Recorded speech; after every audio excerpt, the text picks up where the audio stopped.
nibyo reka mbasuze kandi mbahe ikaze mbifurize kugubwa neza muri aya masaha turi mu masaha ya mu gitondo turacyari mu masaha mu gitondo turi ku itariki 19 z'ukwezi kwa gatanu cyangwa se Gicurasi umwaka w'ibihumbi 2026 turagarutse muri studio aho tugiye kureba andi makuru agezweho kugeza kuri ubu ngubu tugiye kuzenguruka hano mu karere ka Afurika ibiyaga bigari ariko by'umwihariko turagaruka mu burasirazuba bwa Repubulika Iharanira Demokarasi ya Kongo. Aya makuru yacu rero ngiye kuba nakugezaho mu by'ukuri kuko kuri Micro Ndi Bosco nk'ibisanzwe mu maso kumenyera iyi ni Region Info.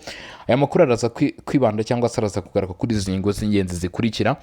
Biravuga ko u Rwanda rwafunze undi mupaka uruhuza na Repubulika Iharanira Demokarasi ya Kongo nyuma ya Goma na Gisenyi. Biravuga ko kuri ubu ngubu umupaka wa Bukavu na Rusizi uyu mupaka nawo wamaze kuba wafungwa kubera ubwandu bw'icyorezo cya Ebola. Turabigarukaho turareba icyo abaturage batangaje ndetse n'ibyitezwe bishobora kuba byaba. Iki cyorezo cya Ebola rero kirasiga mu by'ukuri akantu by'umwihariko ku bihugu bitoya muri aka karere kubera yuko nk'igihugu cya Uganda nyuma yo kugaragaramo kesi y'umuntu wa mbere witabye Imana azira icyorezo cya Ebola, Leta Zunze Ubumwe za Amerika zahise zibakuriraho visa mu kwerekeza muri iki gihugu. Ubu ngubu visa ku banya-Uganda mu kwerekeza muri Repubulika ya Demokarasi ya Kongo zahagaritswe.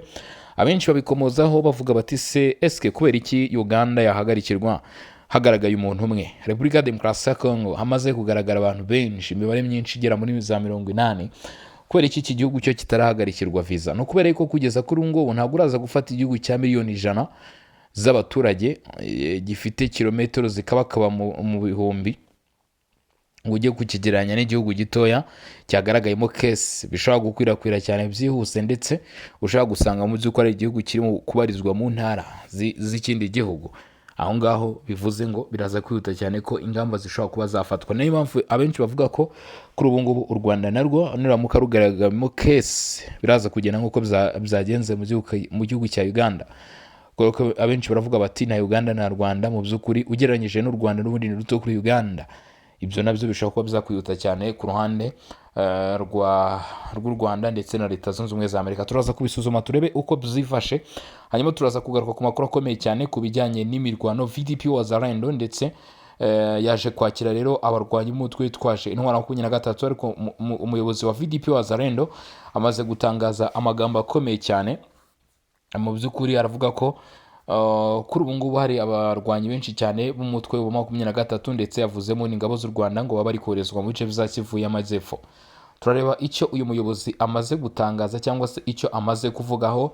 Wazalendo yatanze warning ku buryo budasanzwe. Ingabo z'u Rwanda ngo zahawe warning ndetse n'umutwe wa 23 muri axe yo Commande Route Nationale 2. Turareba icyo Wazalendo bavuze mu itangazo ryabo rivuzwe na General Autoproclamé Mukamba Iyaka François Vumbi Yoka. Ngira ngo amazina murumva ko aramanya Repubulika ya Demokarasi ya Kongo. Agize icyo atangaza rero turaza kuba tubigarukaho, sibyo gusa ngufitiye cyangwa se sibyo gusa nza kugarukaho kubera ko kuri ubu ngubu biravuga ko hari abarwanyi benshi cyane mutwe wa 23 bamanitse amaboko. Turareba intandaro n'impamvu muzi yuko kumanika amaboko kw'aba barwanyi biri kuvugwa muri teritwari ya Karehe. Turaza kuba tubigarukaho turebe uko byifashe. Turanyarukira Butembo turareba amakuru ari guturuka yo kubijyanye n'icyorezo cya Ebola. Aya makuru nayo turaza kunyarukira turebe uko yifashe cyangwa se ibiri gutangazwa. Ntutinde mu by'ukuri niba turimo urimo nicyo giye kugira ngo dukurikirane amakuru akomeye cyane cyangwa se amakuru agezweho kubera ko tugiye kuba rero twabana mu makuru akomeye cyane. Hanyuma nshimira abantu mukomeze kugira mudukurikirana mugakanda subscribe cyangwa se sabone. Ikindi kandi nanone nababwira ni ku bantu bakanda like, nukuri n'iby'agaciro gakomeye cyane. Ibitekerezo byanyu n'inyunganizi turaza kurushaho kugenda nabyo tubizakira. Kubifuza kutwandikira ku rubuga rwa WhatsApp urandika mu by'ukuri ku bari mu bindi bihugu bashaka kwandikira ku nimero yo mu Rwanda wandika akamenyetso ko guteranya 250. Iyo umaze kwandika akamenyetso ko guteranya 250 ntabwo uri kwandika zeri isanzwe kuri nimero zitangira mu Rwanda, ahubwo mu gihe wenda utabyanditseho ukandika akanyenyeri 25 uraza guhita wongeraho 078 150 78 56. Ubwo no kubifuza kwamamaza cyangwa se kumenyekanisha ibikorwa byabo amarembo arafunguye hano kuri Region Info, ubundi tukabigeza ku muryango mugani wabadukurikirana umunsi ku wundi. Ibihumbi bidukurikirana buri cyumweru kabisa bishaka kumenya product zawe bishobora kumenya product zawe kabisa bakaba banaguteza imbere.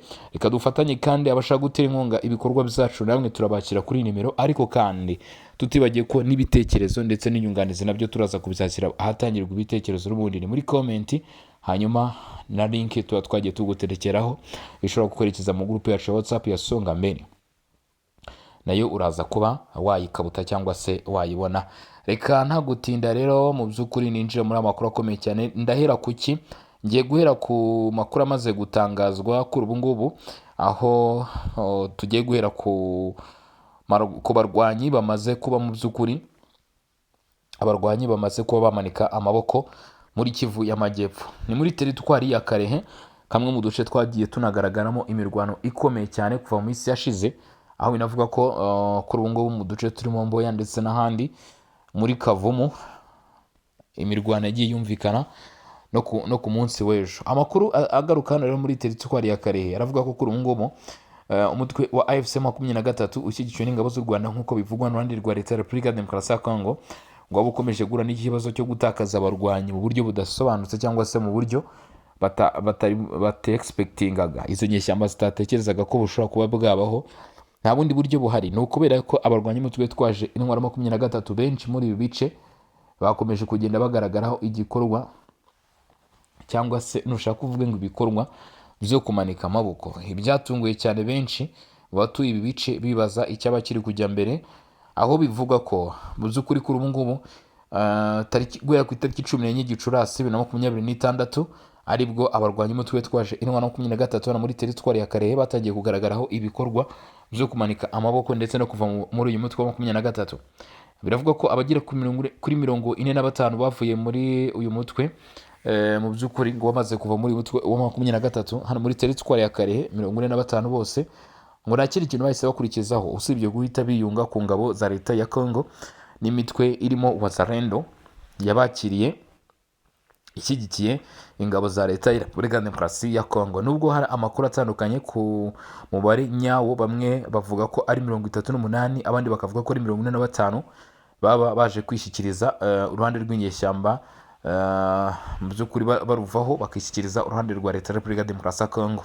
Amakuru menshi yemeza ko ari itsinda rinini ryafashe icyemezo cyo kuva muri AFC M23, nk'uko abaturage n'andi makuru yo muri Eneo abitangaza cyangwa se babitangaza, ngo barwanyi bari bashinzwe kurinda ibirindiro byo ku rugamba biherereye mu mudugudu wa Wita Mayibono. Aba rwose ngo bari barimo kurinda base cyangwa se camp y'umutwe wa 23 iri muri aka gace muri village ya Mayibono y'abarwanyi ba AFC 23 ndetse muri groupement ya Buhoro muri shoferu y'abahavu ho muri teritwari ya Karehe muri Kivu y'Amajyepfo.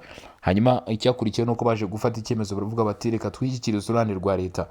Biravuga ko abarwanyi 45 bari hagati ya 38 na 45 bishyikirije FARDC na Wazalendo, bagiye n'ibikoresho byabo bari bafite nabyo babishyira izi ngabo za leta. Abo bahoze ari abarwanyi ba FC23 bishyikirije ingabo za FARDC hamwe na Wazalendo intwaro zitandukanye zirimo imbunda n'ibikoresho bya gisirikare. Mu by'ukuri nabyo bikaba byarahawe uru ruhande. Abasesenguzi bavuga ko uku kwitandukanya kw'abarwanyi na FM23 bishobora guhindura isura y'umutekano muri aka gace, bikongera imbaraga ku ruhande rw'ingabo za leta. Banavuga ko ayo makuru ashobora gufasha FARDC kumenya byinshi ku mugambi n'imikorere ya FM23 ndetse n'u Rwanda, cyane cyane ku bijyanye n'ikorwa ryo kuva ryabo barwanye mu duce bavuyemo nta mirwano ibaye, hakaba hamenyekana ukuri nyako kubiri inyuma mu by'ukuri y'ibikorwa by'abarwanyi ba 23 bagiye bagaragaraho kuva mu minsi yashize bagenda bava mu bice bigiye bitandukanye. Tuvuye kuri ibingibi rero by'abarwanyi ba AFC 23 bavuye mu duce tugiye dutandukanye babarizwagamo, biravuga ko umuyobozi wa VDP wa Wazalendo Imwenga yagize amakuru akomeye cyane akira hanze.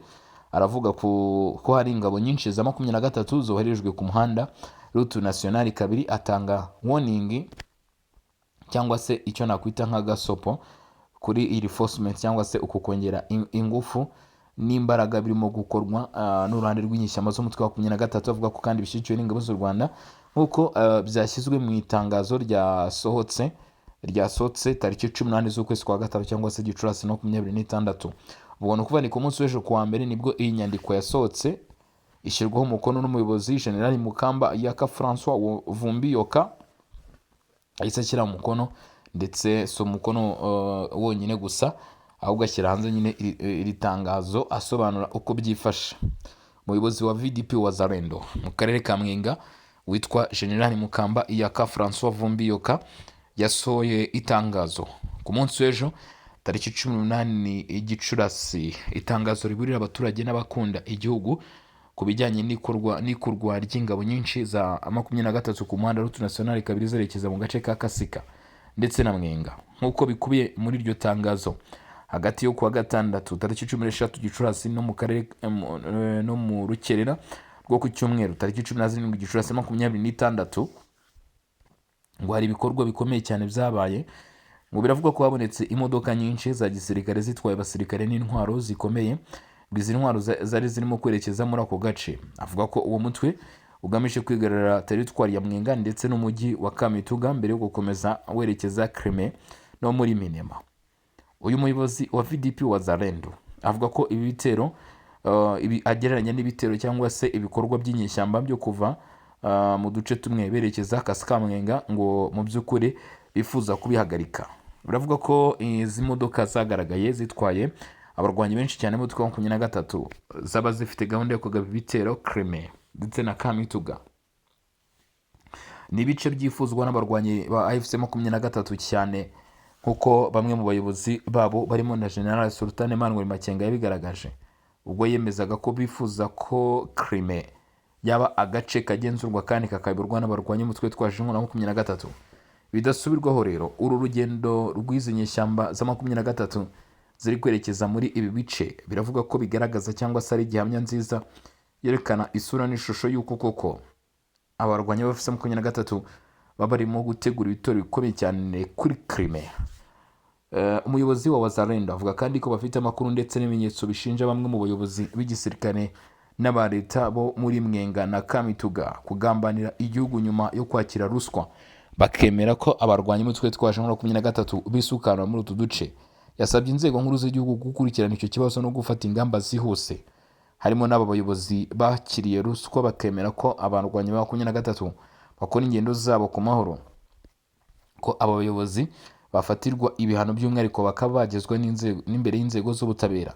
Yasabye inzego nkuru z'igihugu gukurikirana icyo kibazo no gufata ingamba zihuse. Yanahamagariye abaturage gukomeza kuba maso, kwirinda ubwoba no gutanga amakuru ku muntu wese bikekwa ko yaba afatanya n'umwanzi cyangwa ashobora guhungabanya umutekano. Mu gusoza ubutumwa bwe yongeyeho gushimangira ko Wazalendo bazakomeza kurwanira no kurinda igihugu kugeza ku gitambo cya nyuma. Iyo ni Wazalendo rero bavuga bati turaza gukomeza kurwana, ndetse bavuga ko bafite amakuru y'uko M23 yaba iri kwerekeza Crimea cyangwa se yafashe icyerekezo Crimea Kamituga, ariko uyu akaba yavuze yuko bamaze kubimenya ndetse basaba uruhande rwa leta kugira icyo ibafasha kugira ngo bahagarike izo diploma militaire ziri gukorwa n'abarwanyi ba 23 peace reinforcement cyangwa se kongera imbaraga ku ruhande rw'inyeshyamba z'umutwe wa 23. Hanyuma mu yandi makuru ari kugerwaho kuri ubu ngubu biravuga ko icyorezo cya Ebola gikomeje gusya kitanditse hano mu bihugu by'akarere ka Afurika y'ibiyaga bigari. Iki cyorezo rero cya Ebola kikaba kiri gusiga ingaruka zikomeye cyane by'umwihariko kuri mwe mu bihugu by'akarere ndetse n'abaturage bano mu karere ka Afurika y'ibiyaga bigari. Amakuru atugeraho aravuga neza rwose ko kuri ubu ngubu icyamaze kuba cyamenyekana cyangwa se bimaze kuba byasohoka nuko amakuru yemeza ko igihugu cya Uganda cyaba cyagizweho ingaruka zidasanzwe ku muzo wa mbere nk'igihugu cyo mu karere n'icyorezo cya COVID, kubera ko n'icyorezo cya Ebola, kubera ko Leta Zunze Ubumwe za Amerika zamaze gutangaza yuko nta munya-Uganda ugomba kongera guhabwa visa yo kwerekeza muri Leta Zunze Ubumwe za Amerika kubera kesi y'icyorezo cya Ebola yagaragaye mu gihugu cya Uganda, mu rwego rwo kwirinda yuko ubu bwandu bushobora kugera muri Leta Zunze Ubumwe za Amerika ndetse no kwirinda ko bushobora guhitana umubare mwinshi cyane w'abaturage ndetse abandi bakandura. Uganda nubwo itakire neza imyanzuro, ariko Leta Zunze Ubumwe za Amerika zo ziragaragaza ndetse zirerekana ubukana no kuba mu by'ukuri baryamye kuri iki cyemezo gukumira ko aba baturage bo mu gihugu cya Uganda bahabwa visa nyuma y'uko iki cyorezo kigaragaye mu gihugu cyabo. Ariko kandi nanone biravuga ko u Rwanda narwo rukomeje gufata ingamba zikomeye cyane zo kurinda icyorezo cya Ebola ko gishobora kugera muri iki gihugu cy'u Rwanda. Biravuga ko leta y'u Rwanda iri gukoresha imbaraga zose zishoboka mu gukumira ko nta muturage n'umwe ushobora kuvana iyi ndwara mu gihugu cya Repubulika Demokarasi ya Kongo akayinjirana ku ruhande rw'u Rwanda, nyuma y'uko bivuzwe ko mu mujyi wa Goma bikemezwa n'abarwanyi 23 n'abarimo Bertrand Bizimwa ko mu mujyi wa Goma hari kugaragara ubwandu bw'icyorezo cya Ebola. Amakuru atugeraho aravuga yuko kuri ubu ngubu nyuma yo gufunga umupaka uhuza u Rwanda na Repubulika Demokarasi ya Kongo ku ruhande rwa Kivu y'Amajyaruguru, by'umwihariko ku mupaka Petite Barriere ndetse na Grand Barriere, kuri ubu biravuga ko ibi byongeye kuba bizagaragara no muri Kivu y'Amajyepfo ku duce duhana imbibi na Repubulika Demokarasi ya Kongo nyine n'u Rwanda, kubera yuko amakuru aturukayo aravuga yuko inzego z'umutekano z'u Rwanda ndetse bishingiye no ku buyobozi bw'u Rwanda hamaze gufatwa izindi ngamba zikomeye cyane, kubera ko imipaka mu by'ukuri yamaze kuba yafungwa muri utu duce. Amakuru aturukayo aremeza ko nta yindi mpamvu yaba yateye kuba u Rwanda rwafunga imipaka irihuza na Repubulika Demokarasi ya Kongo ari ukubera icyorezo cya Ebola, ngo by'agateganyo haramutse habaye impinduka zikomeye cyane zituma iki cyorezo cya Ebola kitakiri kugaragara, nta kabuza ko iyi mipaka ihuza u Rwanda na Repubulika Demokarasi ya Kongo izahita ifungura nk'uko amakuru aturuka muri ibyo bice agenda bitangaza. Gufunga umupaka Rusizi Bukavu ariko ngo biragira ingaruka zikomeye cyane ku baturage batuye muri ibi bice ndetse n'abakora ibikorwa byabo bya buri munsi by'ubucuruzi bwambukiranya imipaka, abava muri Repubulika Demokarasi ya Kongo binjira mu Rwanda ndetse n'abava mu Rwanda binjira mu mujyi wa Bukavu. Update zivuga ko ngo u Rwanda rwafunze umupaka uhuza Rusizi na Bukavu nyuma y'amasaha make hafunzwe uwambukiranya Goma na Gisenyi. Iki cyemezo kiri gutera impungenge abaturage bo ku mpande zombi z'umupaka, yaba ku ruhande rwa Repubulika Demokarasi ya Kongo Bukavu ndetse no ku ruhande rwa Rusizi. Cyane cyane rero ngo abari basanzwe babeshwaho n'ubucuruzi bwambukiranya imipaka baravuga ko akabo gashobora kuba gashobotse kuva ibikorwa nk'ibi ngibi by'ubucuruzi bwambukiranya imipaka bihagaze, ariho bakoraga amafaranga y'imibereho yabo ya buri munsi. Bemeza ko abana bashasha guhagarara. Gusa kandi nanone guverinoma y'u Rwanda ijya gufunga ndetse no gufata iki cyemezo, bamwe mu bayobozi bakaba bavuze bati magara araseseka ntayorwa, hakwiye kubanza kubaho ko mu by'ukuri habungabunga ubuzima, ubundi bijyanye n'ubucuruzi bikaza nyuma. Abaturage benshi b'Abanyarwanda bakuraga imibereho mu kugurisha ibicuruzwa muri Repubulika Demokarasi ya Kongo, bavuga ko ibikorwa byabo bizahagaze. Ku rundi ruhande Abanyekongo benshi bari basanzwe bishingikiriza ku bicuruzwa biva mu Rwanda, ngo nabo bavuga ko bashobora guhura n'ibura ry'ibiribwa n'ibindi bikenerwa mu buzima bwa buri munsi kubera iri fungwa ry'imipaka. Iki kibazo kirushaho gukomera kubera intambara iri kubera mu burasirazuba bwa Kongo ndetse n'imihanda yangiritse, ibintu bituma imirima n'utundi duce twari dusanzwe dutanga umusaruro bitagerwamo byoroshye. Bamwe mu baturage basaba ko habaho ibiganiro n'ubufatanye hagati y'impande zombi kugira ngo ubuhahirane bwongere gusubukurwa, kuko gukomeza gufunga imipaka bishobora kugira ingaruka zikomeye ku buzima n'ubukungu bw'abaturage basanzwe. Mu yandi makuru n'ubundi tukiri ku bijyanye n'icyorezo cya Ebola ikomeje guca ibintu, biravuga ko Ebola yakajije umurego w'ubutembo. Ambasade ya Amerika muri Uganda ihita ihagarika kwakira abaka visa, urwego rwo gukumira yuko iki cyorezo cya Ebola gishobora gukwirakwira kikaba cyagera no muri Amerika. Icyorezo cya Ebola gikomeje gukwirakwira mu burasirazuba bwa Repubulika Demokarasi ya Kongo nyuma yaho hagaragaye abantu babiri banduye iyi ndwara mu mujyi wa Butembo mu ntara ya Kivu y'Amajyaruguru. Aya makuru yemejwe n'inzego z'ubuzima zikorera muri aka gace. Kuri ubu Leta Zunze Ubumwe za Amerika zategetse ko nta n'umwe wongera guhabwa visa yo kwerekezayo. Kugaragara kw'aba barwayi bashya muri umujyi ukomeye mu by'ubucuruzi byateje impungenge cyane cyane ko intara ya Ituri ariyo yabayemo icyorezo bwa mbere kuva cyatangazwa ku itariki 15 Gicurasi y'umwaka. Abashinzwe ubuzima bakomeje kongera ibikorwa byo gukurikirana abanduye nabo bahuye nabo, gushakisha abafite ibimenyetso by'iyi ndwara ndetse no gukangurira abaturage kwirinda kugira ngo icyorezo kitarushaho gukwirakwira. Hagati aho ingaruka z'iki cyorezo zatangiye no kugaragara mu bihugu bituranye na Repubulika ya Demokarasi ya Kongo. Muri Uganda, ambasade ya Leta Zunze Ubumwe za Amerika yatangaje ko yahagaritse kwakira ubusabe bwa viza zose kubera impungenge zituruka kuri iki cyorezo cya Ebola. Iki cyemezo gifashwe mu gihe ibihugu byinshi byo mu karere byakajije ingamba zo kugenzura imipaka mu rwego rwo gukumira ko iyi ndwara yakwira kurenga imbibi za Repubulika ya Demokarasi ya Kongo. Guverinoma ya Kongo hamwe n'imiryango mpuzamahanga ikorana mu rwego rw'ubuzima bakomeje gusaba abaturage kubahiriza amabwiriza yo kwirinda Ebola, harimo gukaraba intoki kenshi, gutanga amakuru y'abagaragaza ibimenyetso by'iyi ndwara ndetse no kwirinda kwegera abantu bafite ibimenyetso bikekwa ko byaba ari indwara ya Ebola kugira ngo batanduza bagenzi babo, nk'uko ubuyobozi bwagiye bubitangaza cyangwa se bubigarukaho ubwo bagiraga icyo bavuga kuri iyi ndwara.